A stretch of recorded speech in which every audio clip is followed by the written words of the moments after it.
ایک نوجوان بڑا ہی خوبصورت اور بڑا ہی نیک انسان تھا۔ ایک خاتون اس کی طرف متوجہ ہوئی اور اس کو اپنی طرف بلایا، لیکن وہ شخص وہاں سے گزر گیا۔ کچھ دن بعد وہ دوبارہ عورت گھر کے باہر کھڑی تھی، اس نے دوبارہ اس خوبصورت نوجوان کو اپنی طرف متوجہ کیا، وہ نوجوان اس کی طرف متوجہ ہو گیا۔ یہ خوبصورت واقعہ حضرت عمر فاروق رضی اللہ تعالیٰ عنہ خلیفہ ثانی کے دور کا ہے۔ آپ کے دور میں ایک نوجوان تھا جو انتہائی خوبصورت تھا اور انتہائی باعمل نوجوان تھا۔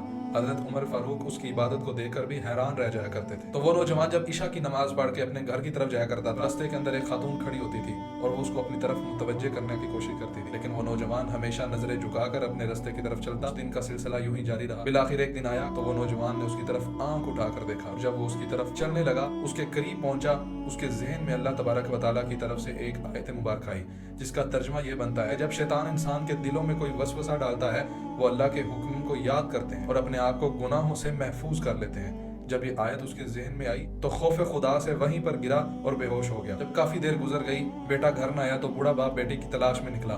جب دیکھا تو بیٹا ایک رستے کے اوپر بے ہوش پڑا ہے، لیکن باپ کو سارا واقعہ بتاتے ہوئے وہ نوجوان جب اس آیت تک پہنچتا ہے تو اس آیت کو بیان کرتے ہوئے اس کی چیخ نکل جاتی ہے، اس کی روح اس کے جسم سے پرواز کر جاتی ہے۔ اگلا دن جب آتا ہے، حضرت عمر فاروق رضی اللہ تعالیٰ عنہ کو سارا واقعہ معلوم ہوتا ہے۔ آپ اس نوجوان کی قبر پر جاتے ہیں اور وہاں پر جا کر آپ سورہ رحمان کی خوبصورت آیت تلاوت کرتے ہیں۔ آپ فرماتے ہیں: وَلِمَنْ خَافَ مَقَامَ رَبِّهِ جَنَّتَانِ، کہ جو اپنے رب کے حضور کھڑے ہونے سے ڈرا، اس کے لیے 2 جنتیں ہیں۔ تو قبر کے اندر سے آواز آتی ہے اس نوجوان کی کہ حضرت اللہ تبارک و تعالیٰ نے اسی وجہ سے مجھے 2 جنتیں عطا فرما دی ہیں۔ اللہ کے حضور کھڑے ہونے سے جو ڈرتے ہیں، جو قیامت کے دن اللہ کے سامنے اپنا حساب دینے سے ڈرتے ہیں، اس شخص کے لیے 2 جنتیں ہیں۔ اللہ ہم سب کو بھی اپنا خوف عطا فرمائے، ہر جگہ پر اپنے آپ کو گناہوں سے محفوظ رکھنے کی توفیق عطا فرمائے۔